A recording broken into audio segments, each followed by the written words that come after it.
Finn Ward, Cian Doyle, and Declan Byrne, three names whispered in shadows, yet powerful enough to control a vast drug empire stretching from Dublin to Liverpool. For years, law enforcement chased ghosts, as these men orchestrated a criminal network that flooded Liverpool's streets with narcotics, while hiding behind legitimate businesses and family ties. This is the story of the Merseyside Cartel, a ruthless alliance whose secrets shattered trust, exposed corruption and changed the fight against organized crime forever.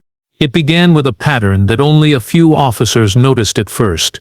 In early 2017, something subtle but unsettling started to shift in the underworld of Liverpool. Street-level drug dealers were suddenly flush with high-quality product, cocaine with remarkable purity, heroin that was stronger and more addictive than anything previously seen in the area.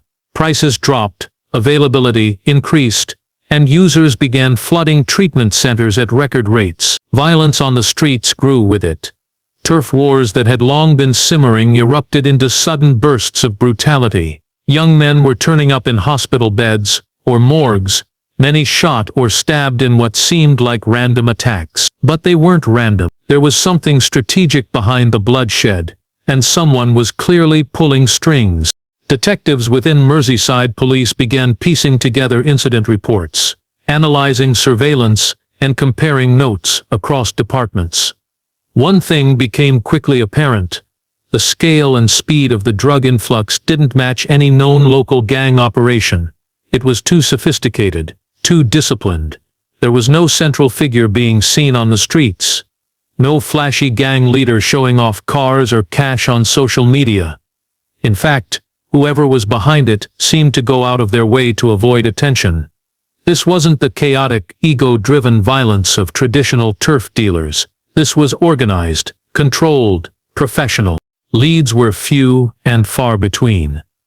Arrests yielded little. The young men being picked up had no useful information. Many were recent recruits, paid just enough to keep quiet, and too afraid to ask questions. They knew what they were carrying, but not where it came from. They didn't know who gave the orders. All they knew was that if they asked too many questions or made mistakes, they disappeared. Several low-level distributors vanished entirely during the first year of the investigation. Some were later found in remote areas, dead, burned, or dumped in canals. Others were never found at all. Police surveillance units began to expand their scope. Drones, wiretaps, license plate trackers, and informants were deployed across the city. They watched the docks, the warehouses, even waste management companies. But the drugs kept arriving, smuggled in through unexpected routes, wrapped in plastic, hidden in tires, even tucked inside children's toys. The level of planning was unlike anything they'd seen. What unnerved the task force the most wasn't just the drugs or the violence. It was the silence. No one was talking. No one seemed to know who was in charge. The streets of Liverpool were flooding with narcotics. But the current was coming from somewhere else. Somewhere no one had thought to look, not yet. As the narcotics continued pouring into Liverpool, investigators began to shift their focus. The local networks weren't providing answers, so they turned to the routes themselves. How were such large quantities of drugs entering the city without setting off any alarms? Customs officials hadn't reported anything suspicious, and ports were operating as usual. Yet, every few weeks, kilos of cocaine and heroin would hit the streets, traced back to shipping containers that should have been clean. Detectives from the Merseyside Organized Crime Unit began working with national agencies, focusing on the logistics of the supply chain. They combed through shipping manifests, warehouse entries, and import-export records. Eventually, inconsistencies started to surface. Some containers appeared to have changed their destination mid-journey. Others were missing from logs entirely. There were no alerts, no inspections, no delays, just paperwork that didn't quite add up. One container stood out. It had supposedly carried construction materials from Portugal to Hull, yet there was no record of it arriving at its listed depot. When they traced its serial number, it showed a brief, unexplained stop in a small port near Liverpool, one rarely monitored, often overlooked due to its size and limited activity. When they investigated further, They found a quiet warehouse a few miles from the dock, leased under a shell company that had only existed for 8 months. The building was clean, almost suspiciously so, nothing left behind, no prints, no residue. It had been scrubbed down professionally. At this point the police began to suspect they weren't dealing with a standard gang. This was too precise. The supply chain was being manipulated in real time. Containers were being rerouted mid-transit, fake documents produced to match, and ports carefully chosen to avoid detection. There were no leaks, no mistakes. Whoever was running this had deep knowledge of the shipping industry and access to insiders who could alter documentation on demand. The scale of it was what shocked investigators the most. This wasn't just Liverpool. Other cities, Manchester, Birmingham, Glasgow, were reporting similar upticks in drug purity and availability. The same patterns were emerging: sudden surges, no visible leadership, no claims of responsibility. It was becoming clear that Liverpool was just one spoke in a larger wheel, possibly the most important one, but not the only one. Still, one question haunted the task force. Where was the source? Who had the power to move tons of narcotics across Europe, bypass customs, and control distribution in the UK, all without ever showing their face? The trail was getting colder the closer they looked, until it took a sharp turn west, toward Ireland. The first real break in the case came not from Liverpool but across the Irish Sea. In late 2018, customs officials in Cork intercepted a shipping container during what was supposed to be a routine inspection. The container was listed as holding vintage furniture bound for a gallery in Amsterdam. On the surface, everything looked legitimate: clean paperwork, valid seals, and a consistent route. But one officer noticed the weight was slightly off. The discrepancy was small but enough to raise suspicion. Inside, nestled within a large wooden dining table, officers found something they hadn't expected: 1.3 million in cash, tightly vacuum-sealed in black plastic and hidden within the hollowed-out table legs and seat cushions. There were no fingerprints, no ID tags, nothing that could directly link the money to any person or gang. But what caught investigators' attention was where the shipment originated: an industrial estate on the outskirts of Dublin. At first, it didn't make sense. Ireland had long been a transit point for smuggling, but in recent years the major players had either been dismantled or driven underground. This wasn't the kind of operation associated with a low-level crew. The sophistication, the laundering method, the cash packaging, it pointed to a well-funded and experienced organization. The Gardaí, Ireland's national police force, opened an investigation. When they cross-referenced the warehouse address with previous intelligence, they discovered it had once been connected to a now-dormant group known for their methodical operations and total silence. A crew that had supposedly gone quiet after several high-profile arrests 5 years earlier. But as officers dug deeper, it became clear the silence hadn't meant collapse. It meant reinvention. The group appeared to have shifted strategy entirely. Instead of controlling territory and drawing attention through violence, they had embedded themselves in logistics, finance, and transport. They weren't in the streets anymore. They were in the ports, in the paperwork, in the gaps between legal and illegal. And somehow, they were now controlling the drug flow into Liverpool. British investigators were stunned. Everything they had been chasing in Liverpool, the routes, the containers, the untraceable money, had links back to Ireland. Dublin wasn't just part of the chain, it was the nerve center. The players remained unnamed, their hierarchy invisible, but the tactics matched. And now, the hunt had widened. Liverpool's drug crisis wasn't being run from within the city. It was being orchestrated from a quiet industrial park across the sea by criminals who had learned the value of staying hidden and just how far shadows could reach. The tip came through an untraceable email sent to the Gardaí's organized crime unit. It was brief, just an address in Clonskeagh, a quiet, affluent suburb in South Dublin, and a simple message: "Watch this house. You'll find what you're looking for." At first, officers dismissed it. Anonymous tips rarely led anywhere, and Clonskeagh wasn't known for criminal activity. But something about the timing just days after the intercepted cash in Cork made them take a second look. Surveillance was set up discreetly. Over the next 3 weeks, plainclothes officers watched the property from unmarked cars. The house was a 2-story townhouse, modern, tidy and unremarkable. No unusual traffic, no loud gatherings, just 2 men seen entering and exiting, always at different times, always wearing baseball caps pulled low. No neighbors reported anything suspicious, but Gardaí noticed subtle patterns. Deliveries arriving in the early hours, short stays by unfamiliar vehicles, and a refusal to ever leave trash outside for collection. With enough cause to act, officers executed a warrant. Inside, the house was nearly empty. No personal photos, no clothes in the wardrobes, no food in the kitchen. It was a shell, used, not lived in.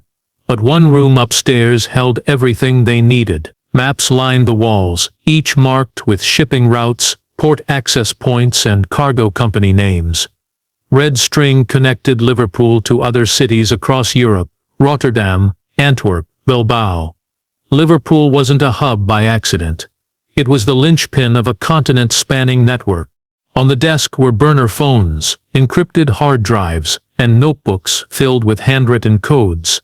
Some pages contained shipping container numbers with timestamps and initials.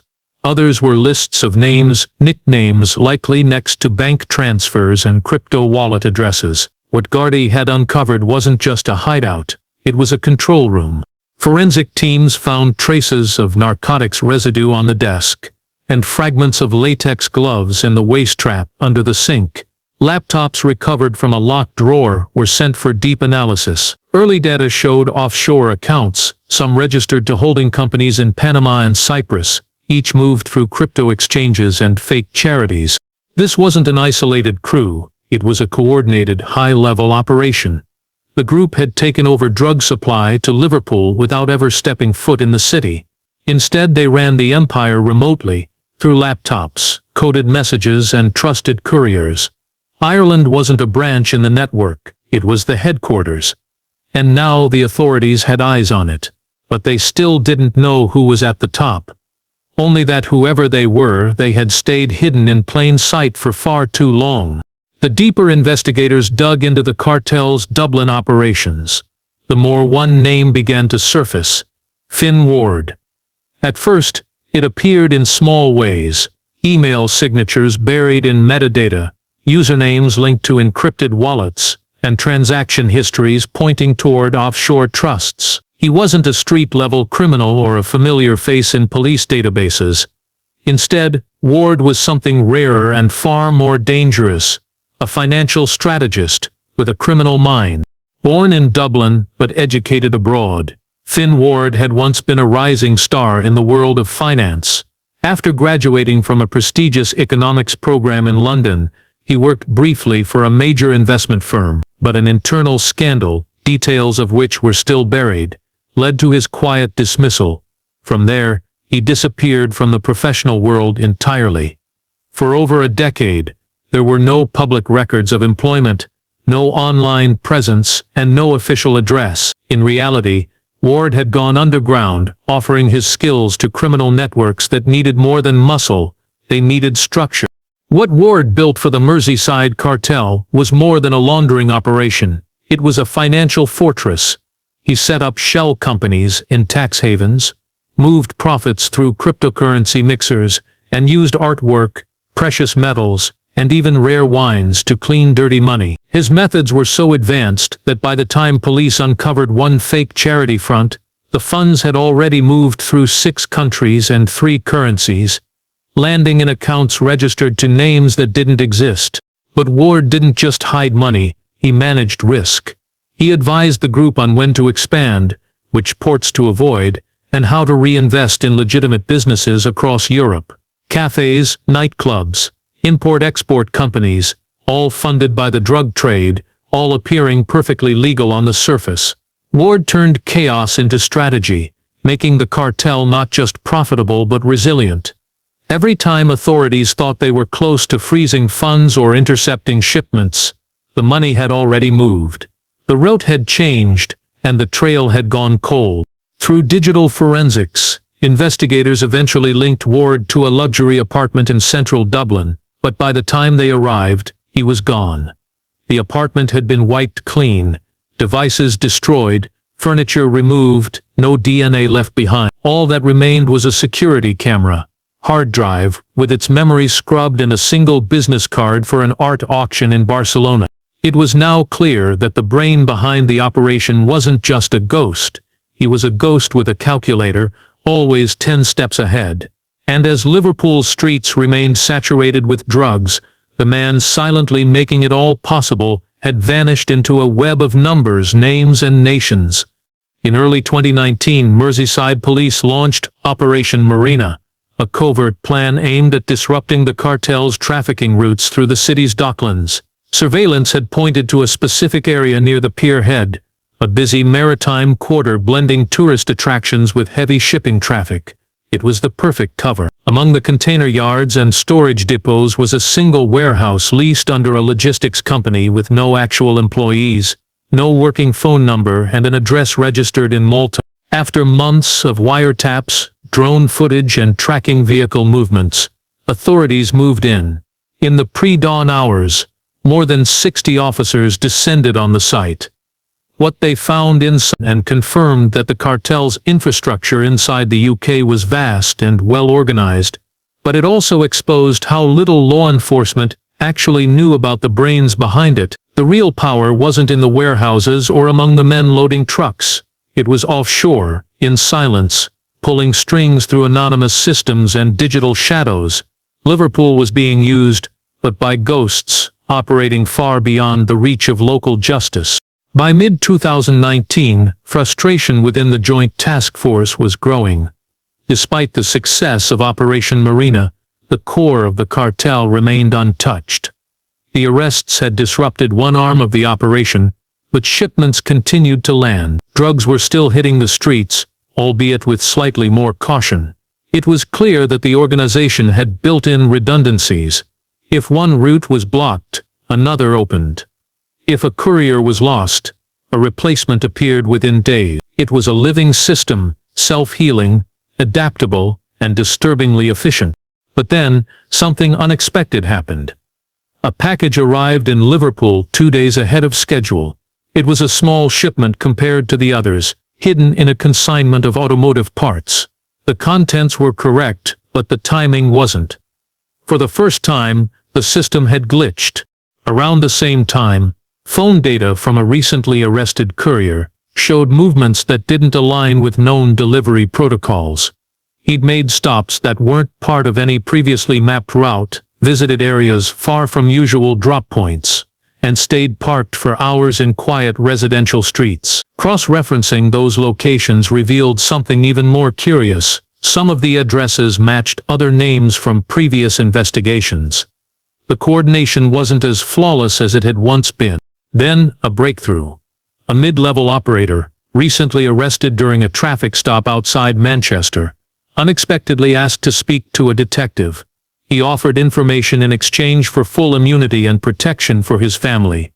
His fear was obvious, but so was his desperation. What he revealed sent shockwaves through both the British and Irish teams. The cartel's drug routes were only part of the operation. They were also moving firearms, counterfeit documents, high-value stolen goods, and in some cases, human cargo. The same infrastructure, vehicles, warehouses, drivers, paperwork was used to traffic far more than just narcotics. It had become a multinational smuggling enterprise, stretching from South America to mainland Europe, with Liverpool as its key distribution point into the UK and Ireland. He spoke of meetings in anonymous hotel rooms in Brussels, coded communications through gaming apps, and warnings issued to those who stepped out of line. Mistakes weren't tolerated. Those who asked questions disappeared. He claimed to have personally witnessed 2 executions, one in an abandoned warehouse outside Dublin, the other in a shipping yard in France. This wasn't just a drug ring. It was a fully integrated criminal network, and its reach was broader than anyone had guessed. With this new intelligence, the mission changed. No longer was it just about intercepting product. Now it was about dismantling the entire operation before more bodies started turning up in rivers, containers, or quiet streets where no one asked too many questions. The revelations from the informant sent shockwaves through the investigation, but nothing prepared the task force for what came next. As detectives sifted through intercepted messages, financial records, and surveillance photos, one name kept appearing: Cian Doyle. At first, Doyle seemed an unlikely suspect. Known publicly as a successful Dublin businessman, he was involved in several charities and local community projects. His reputation was spotless, even admired. Yet behind closed doors, a very different truth was emerging. Digging deeper, investigators discovered that Doyle was not only deeply embedded in the cartel's financial and logistical operations, but he also had a hidden family connection that shocked everyone. Doyle was the half-brother of Liverpool's deputy chief constable, a high-ranking police officer who had overseen many drug investigations, including parts of the Merseyside Cartel case. This revelation shook the police forces on both sides of the Irish Sea.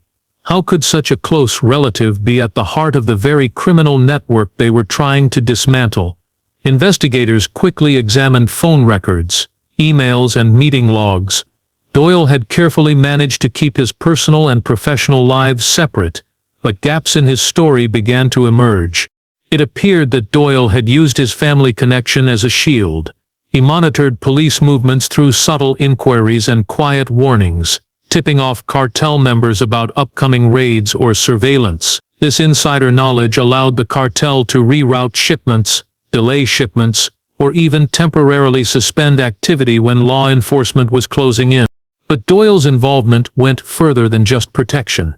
He was instrumental in coordinating shipments through Dublin ports, ensuring that containers carrying drugs and weapons slipped through customs undetected. He controlled safehouses used for meetings and storage, and he managed funds flowing through legitimate businesses to launder cartel profits.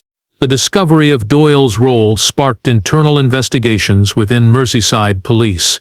It also raised painful questions about trust, loyalty, and how far corruption could run without detection. For Doyle's brother, the deputy chief constable, it was a devastating personal blow. Publicly, he maintained his innocence. But privately, investigators noted a shift in his behavior, a clear discomfort with being linked to the man now seen as one of the cartel's masterminds. As the net tightened, Doyle became more cautious, avoiding known associates and rarely appearing in public. But with growing evidence, his days of freedom were numbered. What began as a respected businessman had become a linchpin in one of the most sophisticated drug and smuggling operations the UK and Ireland had ever seen. And that family connection would prove to be one of the most unexpected twists in the entire investigation. As autumn of 2019 settled over Liverpool and Dublin, the pressure on the Merseyside Cartel mounted. With the revelation of Cian Doyle's involvement, authorities believed they were closing in on the heart of the operation. Surveillance intensified, phone taps multiplied, and financial audits peeled back layers of secrecy. Yet, just when it seemed the cartel's walls were crumbling, an unexpected development shook the entire investigation. During a raid on a Dublin safehouse, officers uncovered a small but astonishing discovery: a hidden room behind a false wall, filled with documents, electronic devices, and stacks of cash. Among these items was a meticulously maintained ledger containing encrypted codes and transactions, stretching back over 5 years. The ledger wasn't just a record of the cartel's finances. It detailed the names and roles of key players, including those thought to be untouchable. But most surprising was the evidence linking the cartel to a shadowy figure known only as the Architect. The Architect was a name whispered in intelligence circles, but never confirmed, rumored to be the true mastermind behind the entire operation. While Doyle and Ward had been exposed as key operators, the Architect was believed to be the person pulling all the strings from the shadows, directing the cartel's every move without ever making a public appearance or leaving a digital trace. Tracking this elusive figure became the new priority. Analysts scoured metadata for patterns and cross-referenced international intelligence databases. What emerged was a complex web of connections spanning Dublin, Liverpool, and beyond. The architect was linked to shell companies in the Caribbean and the Middle East, regularly moving funds through a network of lawyers and financial advisors. The person was highly intelligent, calculated, and ruthless. In Liverpool, the community began to take notice. Media outlets picked up on the story, broadcasting images of seized drugs, arrests, and now the shocking family ties. Public outrage grew over how deeply the cartel had embedded itself in everyday life. Local residents demanded action, hoping law enforcement could finally bring peace to streets long scarred by addiction and violence. Despite the growing public pressure, investigators understood this was only the beginning. The cartel's structure was like an onion, peeling back one layer revealed another deeper inside. The identity of the architect remained a mystery, and until that figure was caught, the cartel's operations could continue, no matter how many arrests were made. The hunt was now a race against time. With every day that passed, more shipments moved, more money laundered, and more lives affected. The authorities knew that cracking this case would require patience, skill, and perhaps a stroke of luck. But they also knew that the fall of the Merseyside Cartel hinged on unmasking the man or woman behind the mask of the architect. After months of relentless investigation, surveillance, and cross-border cooperation, a breakthrough finally came in a carefully timed raid on a seemingly ordinary townhouse in a quiet Dublin suburb led to the arrest of a figure whose name had appeared only in whispers, the elusive architect. His real identity was revealed as Declan Byrne, a man known in some circles as a low-profile property developer with no criminal record and little public presence. Byrne's arrest stunned both the police and the public. He was unlike the violent gangsters often portrayed in crime dramas. Instead, he was calm, calculated, and unnervingly detached. Officers found in his possession detailed plans of the cartel's logistics, encrypted communication devices, and a ledger containing millions of euros, much of it hidden in offshore accounts. More shocking was a cache of documents revealing Byrne's ties to both the British and Irish political circles, suggesting he had used influence and bribery to protect the cartel for years. The final unraveling of the Merseyside Cartel was a complex operation involving dozens of coordinated raids across the UK and Ireland. Liverpool's docks were flooded with police, cutting off key routes, while in Dublin, safehouses and front businesses were shut down. The arrests of Byrne, Doyle, and Ward sent a clear message: the cartel's reign was over. Public reaction was mixed. Relief swept through communities plagued by addiction and crime. But there was also disbelief and anger. How had such a sophisticated, dangerous network operated so openly for so long? The involvement of respected businessmen and the connection to a senior police official's family raised uncomfortable questions about corruption and oversight.